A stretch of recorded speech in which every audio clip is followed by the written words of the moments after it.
ملکہ تتلیوں کا حیرت انگیز سفر۔ ملکہ تتلیوں کے ترک وطن کی کہانی، جو جنوبی کینیڈا میں رہتی ہیں، پرندوں کی نقل مکانی کی نسبت زیادہ پیچیدہ ہے۔ سونڈی سے نشوونما پانے کے بعد ملکہ تتلیاں عموماً 5 سے 6 ہفتے زندہ رہتی ہیں۔ اس تتلی کی 4 نسلیں ایک سال کے اندر اندر زندہ رہتی ہیں۔ ان میں سے 3 نسلیں موسم بہار اور موسم گرما میں رہتی ہیں۔ خزاں کی آمد کے ساتھ ہی صورتحال تبدیل ہو جاتی ہے۔ نقل مکانی کا آغاز خزاں میں ہو جاتا ہے اور وہ نسل جو ترک وطن کرتی ہے، ان نسلوں کی نسبت زیادہ عرصے تک زندہ رہتی ہے جو اس کے دوران زندہ رہے۔ ملکہ تتلیاں جو نقل مکانی کرتی ہیں، اس سال نقل مکانی کرنے والی چوتھی نسل ہوتی ہے۔ یہ بات بڑی دلچسپ ہے کہ نقل مکانی ٹھیک خزاں کی پہلی رات کو شروع ہوتی ہے۔ وہ تتلیاں جو جنوب کی سمت نقل مکانی کرتی ہیں، سابقہ 3 نسلوں کی نسبت زیادہ لمبے عرصے تک زندہ رہتی ہیں۔ انہیں صحیح اتنی ہی مدت کے لیے زندہ رہنے کی ضرورت ہوتی ہے تاکہ وہ اپنا سفر مکمل کر کے واپس آ سکیں۔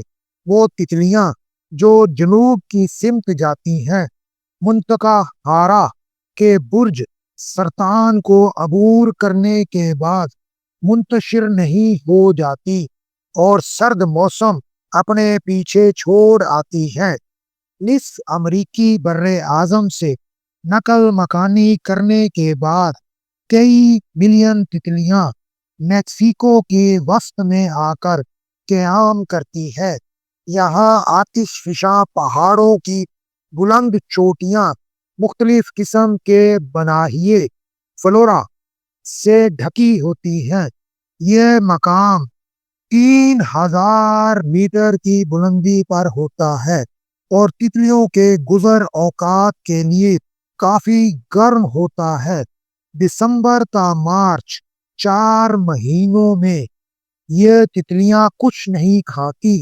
ان کے جسم کے اندر جمع چربی ان کی غذا بنتی ہے اور وہ صرف پانی پی لیتی ہیں۔ جب ہزاروں ملکہ تتلیاں ایک درخت سے چمٹ جاتی ہیں تو درخت چھپ جاتا ہے۔ موسم بہار میں کھلنے والے پھول ان تتلیوں کے لیے بڑے اہم ہوتے ہیں۔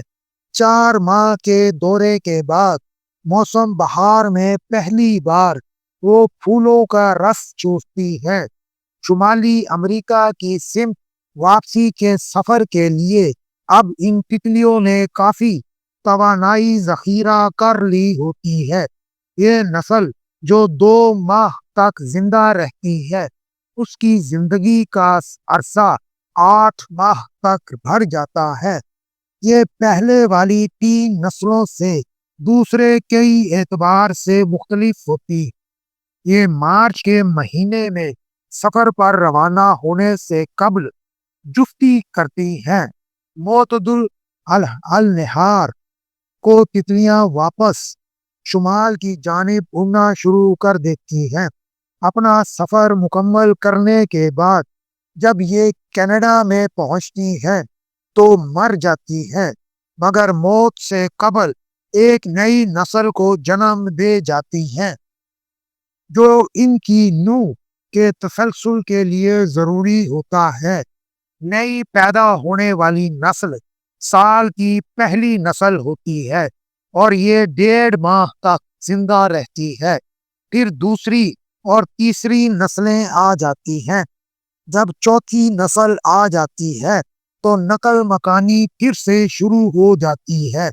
یہ نسل دوسری نسلوں کی نسبت 6 ماہ زیادہ زندہ رہے گی اور یہ گردش اسی طرح جاری رہے گی۔ یہ دلچسپ نظام ہمارے ذہنوں میں بہت سے سوالات اٹھاتا ہے۔ یہ کیسے ہوتا ہے کہ ہر 4 نسلوں میں سے چوتھی نسل 6 مہینے زیادہ زندہ رہتی ہے، اور یہ زیادہ لمبے عرصے تک زندہ رہنے والی نسل ہمیشہ موسم سرما میں ہی کیوں آتی ہے، اور اب تک ہزاروں برس یوں ہی گزر چکے ہیں؟ تتلیاں ہمیشہ معتدل النہار پر ہی کیوں نقل مکانی شروع کرتی ہیں، اور اس قدر حساسیت سے کیسے ہم آہنگ ہو جاتی ہے؟ یا وہ کیا کوئی کیلنڈر استعمال کرتی ہے؟ نظریہ ارتقاء یا اس سے ملتے جلتے دوسرے نظریات اس سوال کا کوئی جواب پیش نہیں کر سکتے۔ ان تتلیوں کو یہ ساری صفات پیدائش کے وقت ودیت کی جاتی ہے۔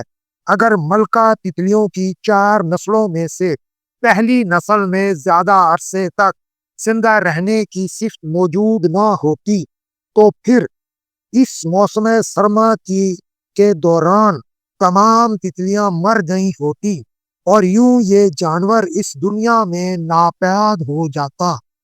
ملکہ تتلیوں میں یہ خوبی پیدائشی ہوتی ہے، ان کی تخلیق کے وقت سے کوئی انطباق ان جانوروں کی نقل مکانی کو ان کی نسلوں کے ساتھ ہم آہنگ نہیں کر سکا۔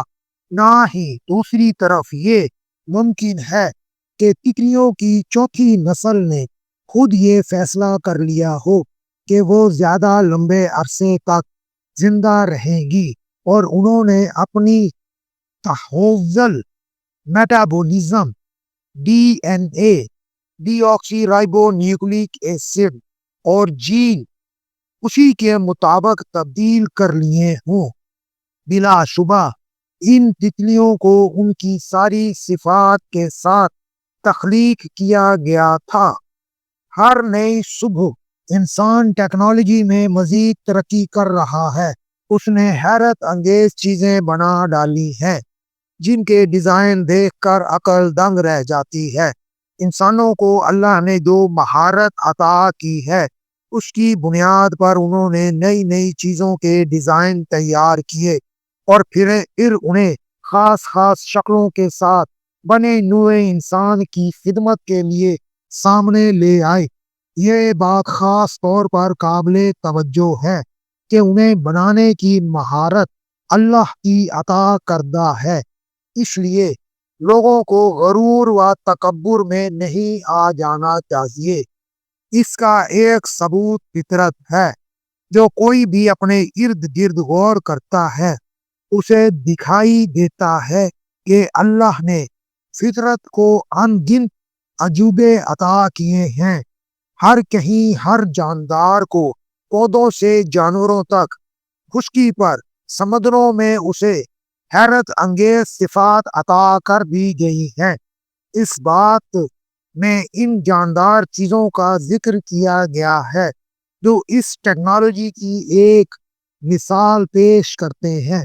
مقصد اس کا یہ دکھانا ہے کہ جو چیزیں انسان سمجھتا ہے کہ اس نے اپنی مہارت سے حاصل کی ہے، وہ تو فطرت میں پہلے سے موجود ہے۔ یہ ہمیں یاد دلا رہی ہے کہ انسان کا ان پر غرور و تکبر کس قدر غلط اور بے معنی ہے۔ انسان نے برسوں کی تحقیق کے بعد بڑی کوشش اور ٹیکنالوجی کی ترقی سے چند چیزوں کے جو ڈیزائن بنائے ہیں وہ تو کئی ملین برسوں سے فطرت میں موجود تھے۔ وہ سائنسدان جنہیں اس حقیقت کا احساس ہے وہ بڑے عرصے سے فطرت کا مشاہدہ کر رہے ہیں، اور اپنی ایجادات میں وہ اس سے فائدہ اٹھاتے ہیں۔ انہوں نے فطرت میں پہلے سے موجود چیزوں کی مثالوں کو سامنے رکھ کر ان کے نئے نئے ماڈل بنانے شروع کر دیے ہیں۔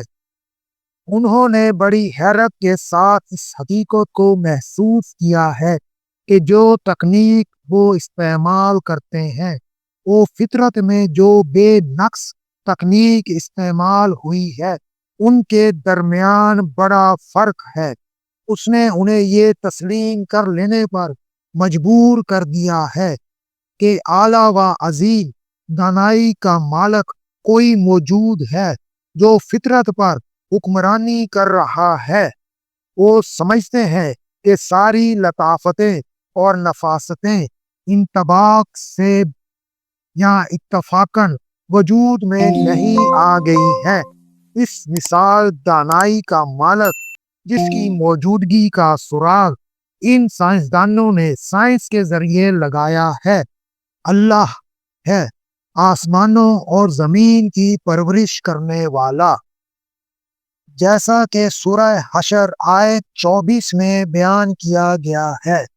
ترجمہ: وہ اللہ کی ہے جو تخلیق کا منصوبہ بنانے والا اور اس کو نافذ کرنے والا اور اس کے مطابق صورت گری کرنے والا ہے۔ اس کے لیے بہترین نام ہے۔